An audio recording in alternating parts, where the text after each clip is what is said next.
Good morning. Warren, in your annual letter, you wrote about the potential for a $400 billion natural catastrophe event, something out in the tail of the loss distribution. I can think of another risk that could have a similar order of magnitude, and that would be cyber risk. I'm sure all your managers have taken steps against that potential, but out in the tail of the cyber risk distribution, it could hit a lot of industries, a lot of your companies. So how do you think about and prepare for the big one in cyber? Yeah. Well, I include incidentally in that part I wrote in the annual report where I said that roughly nobody knows the answer on this. I mean, I could stick down two, and somebody else much smarter in insurance would stick down a different figure. But I think it's about a 2% risk of what I call a 400 billion super cat of all time, but cyber is in that equation. I mean, it's not just earthquakes and that sort of thing. And frankly, I don't think we or anybody else really knows what they're doing when writing cyber. I mean, it is just very, very, very early in the game, and we don't know what the interpretations of the policies necessarily will be. We don't know the degree to which there'll be correlated incidents which we don't really think are correlated now or haven't had the imagination to come up with. We know that every year when I go and hear these people from the CIA or wherever it may be, they tell me that the offense is ahead of the defense and will continue that way.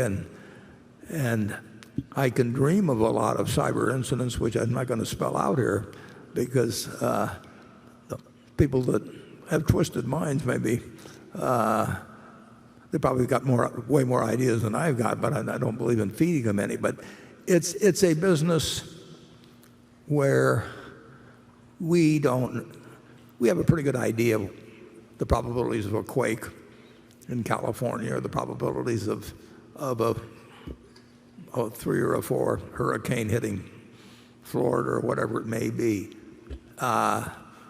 We don't know what we're doing in cyber, and we try to keep we don't want to be a pioneer on this. We do some business in that arena in Berkshire Hathaway especially, but if you're doing something for competitive reasons, which I'm okay with, but when I'm doing something that people tell me is a competitive necessity, we are going to try not to have. We don't want to be number 1 or number 2 or number 3 in exposures on it. And I'm sure we are not in cyber, but I think anybody that tells you now that they think they know in some actuarial way either what general experience is likely to be in the future or what the worst case would be, I think is kidding themselves. And that's why that's one of the reasons I say that a $400 billion event has roughly a 2% probability per year of happening.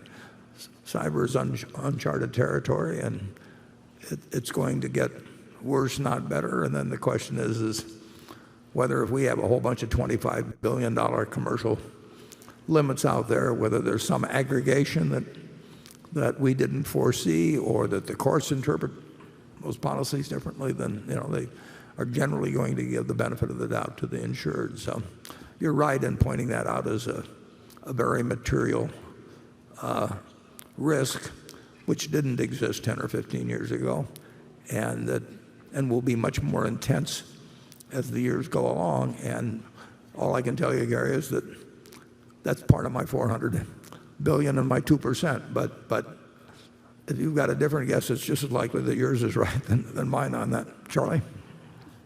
Yeah, well, something that's very much like cyber risk is you got computers programmed to do your security trading, and your computer goes a little wild from some error.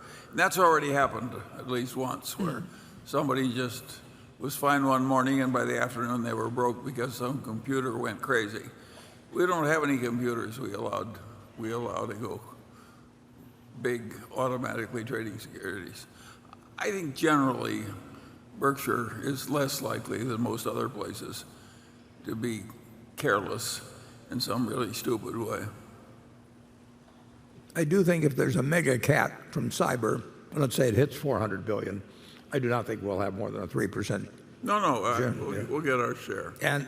But it will destroy, what will destroy a lot of companies. We will actually, if we had a $12 billion loss, I would think, except for the new accounting rule, but I would think from what I call operating earnings, we would probably still have a reasonable profit that year. I mean, we are in a different position than any insurance company I know of in the world in our ability to handle the really super cat. Okay, shareholder from station 2. I point out that the main shareholder to my right here has almost all his net worth in one security.